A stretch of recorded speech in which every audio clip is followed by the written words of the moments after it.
Welcome to Idaho Fish and Game's Hook and Bulletin podcast, your weekly news roundup of hunting, fishing, trapping, and conservation stories from around the Gem State. Hosted by Fish and Game's Public Information Specialist, Connor J. Lease. And welcome back to Idaho Fish and Game's Hook and Bulletin podcast.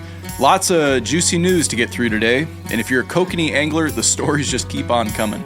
This week we'll be talking about some of the illegal activities Salmon Region conservation officers encounter in the field, how to check a salmon and steelhead fisheries pulse, and some statewide lake and pond closures to be aware of. But first, an exciting announcement out at the Boise River WMA. If you're an archery enthusiast in the Treasure Valley, boy do I have some good news for you. After nearly 7 months, the Boise River Wildlife Management Area's 3D archery range reopened to the public on May 3rd. Back in October of 2024, a portion of the Boise River WMA engulfed in what became known as the Valley Fire, ultimately scorching 9,904 acres, including much of the archery range. The revitalized 3D archery range features 15 replaced targets and 2 new practice target blocks.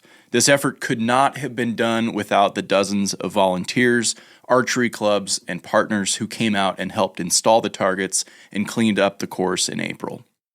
The 20-target walk-through range has stations dispersed throughout a mile-long course, and archers can shoot at varying distances at three-dimensional foam targets that imitate many of the animals you might be hunting in Idaho. And the best part is, there is no charge to use this range. Quote, "We have the largest population base in the state, so this is an incredible resource for sportsmen and women," said Ann Mosier, Boise River WMA's manager. While the refurbished range is good news for archery enthusiasts, keep in mind, folks, there's still a long ways to go before the situation pans out for wintering deer and elk. The Valley Fire burned an area used by roughly 15% of the mule deer herd in Unit 39 and 10% of the elk herd in the Boise River zone. The area was home to mature sagebrush and bitterbrush that provided crucial winter range for deer and elk. Sagebrush and bitterbrush regrowth can take up to 20 to 30 years before it's reestablished. But it's not all doom and gloom. This winter, Fish and Game and BLM aerially applied sagebrush seed to the entire burn scar, in addition to hand plantings and drilling where feasible or more appropriate. These efforts are likely to speed up the recovery process and help to mitigate an influx of invasive annual grasses and noxious weeds. Fish and Game is thankful to the dozens of volunteers who came out to replant nearly 560 sagebrush and bitterbrush seedlings on April 19th. Staff in the Southwest region have been working tirelessly to replant as much as they can, along with other volunteer groups accounting for over 27,600 seedlings planted since October 2024, and many thousands more still to come. Here's statewide shooting range manager Sarah Van Acker. It's nice to see some hope with the sagebrush plants from aerial seeding and the bitterbrush caches popping up. Be sure to follow the Southwest Region's Facebook page for updates and volunteer opportunities coming up in the upcoming year. Alrighty, Natural Resource Program Coordinator Tim Copeland's got a cool story up next about how our fisheries folks check the pulse of Idaho's salmon and steelhead runs. When we go to the doctor, one of the first things they do to assess our health is checking our pulse. When it comes to Idaho's migrating salmon and steelhead, we can get a quick idea of the health of the populations by counting the number of fish passing dams on their migration. Like a pulse, it doesn't tell us everything that's going on, but it is a good first stab at how healthy our fish populations are. Counting fish at dams has been around for a long time. When dams were first built on the big rivers in the Pacific Northwest, fish ladders were a new concept, both for biologists and the fish. No one was sure how well they would work at letting fish swim past a dam. In the early days, counting fish swimming up the ladder ensured fish ladders actually worked, and it also tracked the health of the salmon populations upstream. Even today, counters trained to identify salmon and other fish species observe a window showing the inside of a fish ladder. I've seen these counting windows firsthand. Imagine you're watching a large flat-screen TV that's stuck on the murky green channel. Occasionally a fish will swim by, and that's what Army Corps of Engineers staff are looking for. Their staff use mechanical counters to keep track of fish swimming upstream and subtract any fish seen going downstream. Fish are counted from April through October for 16 hours a day. Fish counting staff are hired by the Army Corps of Engineers who operate the dams between Idaho and the ocean. Before April and after October, counts are made using videos. The videos are also made during the night when large numbers of the fish are expected, usually during the summer months. Counts began at different times at different dams. Bonneville Dam is the oldest on the Columbia River, and its count began in 1938. It wasn't possible to count salmon entering the Snake River until 1962, after Ice Harbor Dam was completed. The counting point got closer and closer to Idaho in 1969 at Lower Monumental Dam and 1970 at Little Goose Dam, until 1975 when Lower Granite Dam was finished about 40 miles downstream of the Idaho boundary. Because this is the last dam salmon pass on the migration up the Snake River, these counts give us the best estimate of the number of fish about to enter our state. But what's the point of counting all these fish? What do these numbers tell us? Fish and game biologists summarize and report counts of wild spring and summer run Chinook salmon, wild steelhead, sockeye salmon, coho salmon, and Pacific lamprey. We compare these counts to what a minimum run size should be and also to what should be typical of a healthy population, which is the real goal. These collections started in fall 2008 and allow us to look at things like the age structure and genetic background. Age structure is how many of the population fall into different ages, which can signal problems when it becomes skewed. Genetic background helps biologists assign fish to the population they are returning to. These populations are particularly important for the wild fish. Now you might be thinking, it's 2025 for Pete's sake. Looking through a window at a fish ladder and counting fish seems like a pretty archaic way to count migrating salmon and steelhead. Yes, you might be right about that, but it still remains an important technique to help us check the pulse of Idaho's salmon and steelhead populations. For more on this topic, hit the link below to read Tim Copeland's story on our website.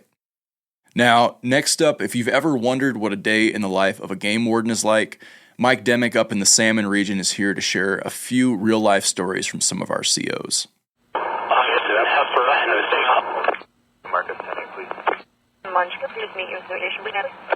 Spring brings a flurry of activity for Idaho Fish and Game conservation officers. While enforcement of Idaho's wildlife laws is their main focus, Idaho's conservation officers' duties are broad and their days, let's just say, are never boring. For starters, this spring, local officers assisted Custer and Lemhi County Sheriff deputies with 2 impaired drivers, performed CPR on an unresponsive steelhead angler until life flight showed up, taught youth education courses, retrieved big game radio collars that were shed over the winter, and helped spawn steelhead at Passamaroy and Sawtooth hatcheries. The list goes on. As far as enforcing wildlife laws goes, a few officers traveled to Montana to serve warrants regarding several wolf hunting violations and a mountain lion and trophy mule deer taken unlawfully in Unit 21. Officers throughout the region also spent considerable time educating non-resident antler hunters of Idaho's new law requiring they possess a valid Idaho big game hunting license to gather antlers. With the substantial steelhead returning and an abundance of eager anglers, officers spent much of their spring contacting anglers to check for law compliance. While most anglers contacted by officers were following the rules, multiple violations still popped up. Overall, local officers detected 36 total violations in a 1-month period, and here are a few of their highlights. A greedy group. During steelhead angler patrols below North Fork, officers worked both in uniform and plain clothes. A uniformed officer checked 2 anglers in the morning and discovered that they had harvested 2 fish and 1 fish respectively. The uniformed officer left the pair and informed other officers who were working plainclothes in the area. Within about an hour, the plainclothes officer observed the angler with 2 already carded fish catch and keep 2 additional steelhead and covered 1 with rocks by the river. A short time later, the uniformed officer recontacted the 2 anglers and discovered that each angler now had 2 fish carded. Through further questioning, 1 angler retrieved the hidden steelhead and confessed to keeping 2 more, transferring steelhead to his friend, and continuing to fish after reaching his limit. At the end of the day, both anglers were issued citations. The unlucky 100.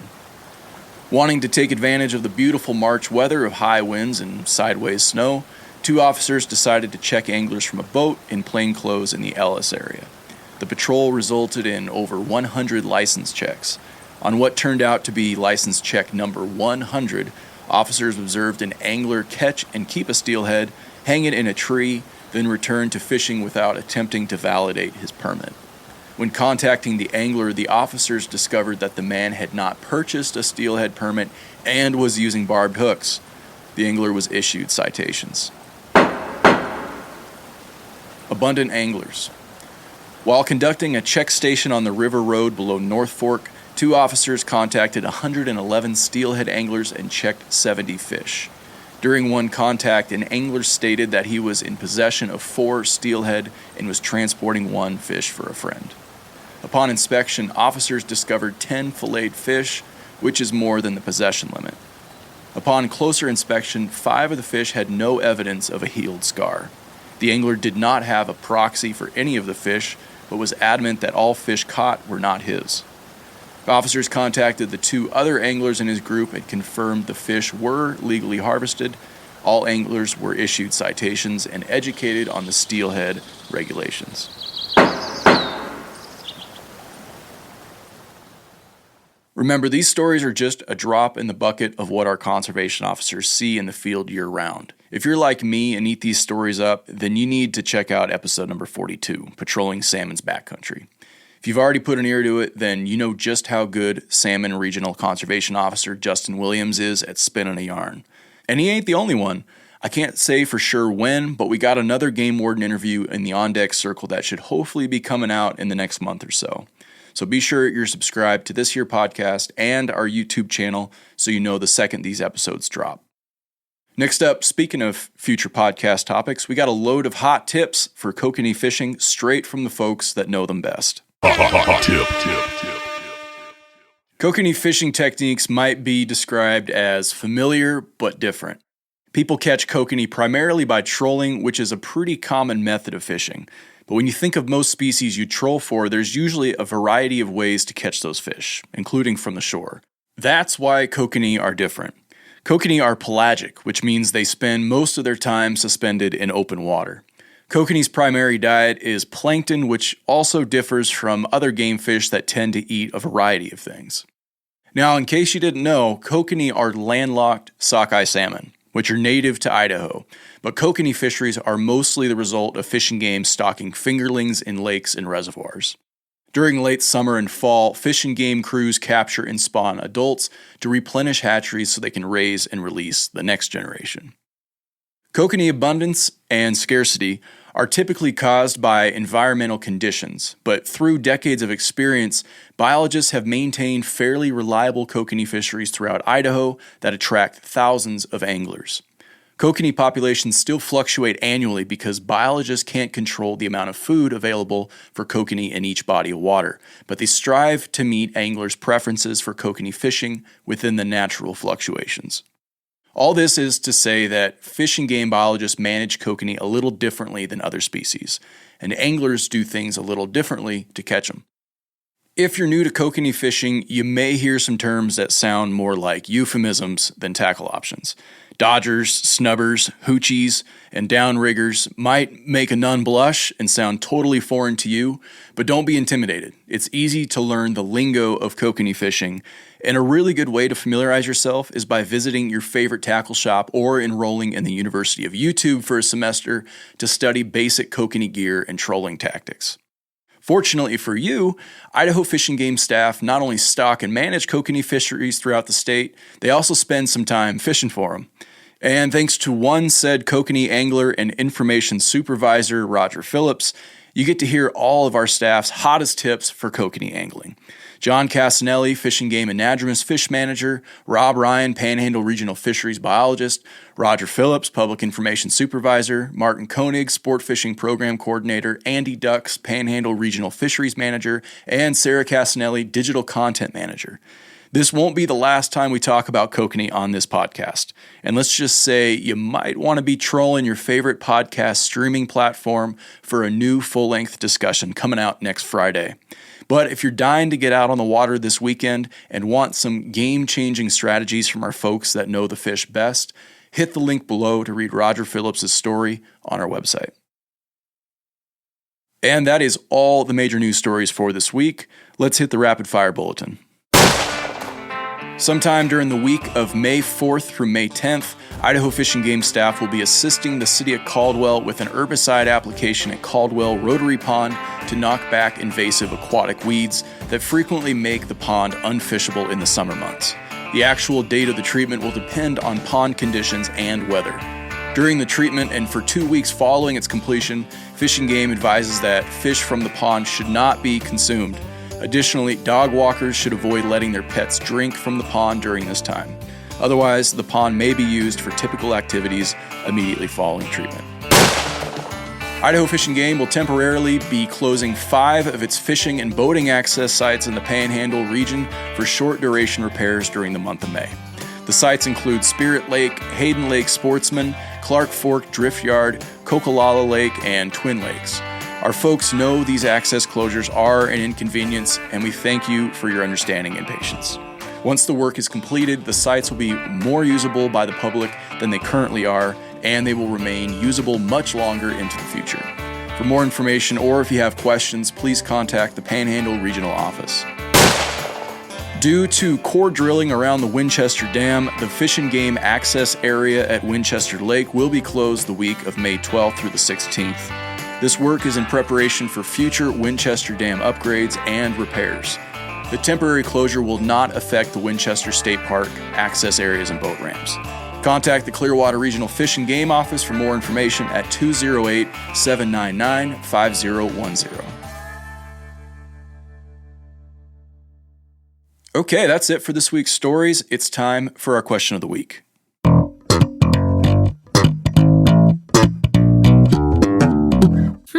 This week's question comes to us from Destry W. Destry, who is a non-resident, asks, I went through and got a deer tag for myself and was wondering how to get my son an antelope tag. Can I just buy the license and put him in for a draw hunt?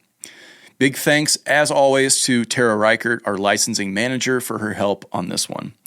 As a non-resident, you can purchase a non-resident junior mentored license and apply for a pronghorn controlled hunt until the applications close on June 5th. However, junior mentored hunters must be accompanied by a licensed adult hunter 18 years or older who holds a hunting license and a valid tag for the same species as the youth hunter. To ensure you both hold a pronghorn tag, if successful in the drawing, I'd suggest applying as a group on the controlled hunt application. Hope this helps. That's all the news we have for this week. Thanks for putting an ear to Idaho Fish and Game's Hook and Bulletin. If there's something on your mind or if you got a question related to fish and game matters, feel free to drop us a line at podcast@idfg.idaho.gov. Again, that's podcast@idfg.idaho.gov. Thanks for listening, folks. We'll catch you next week.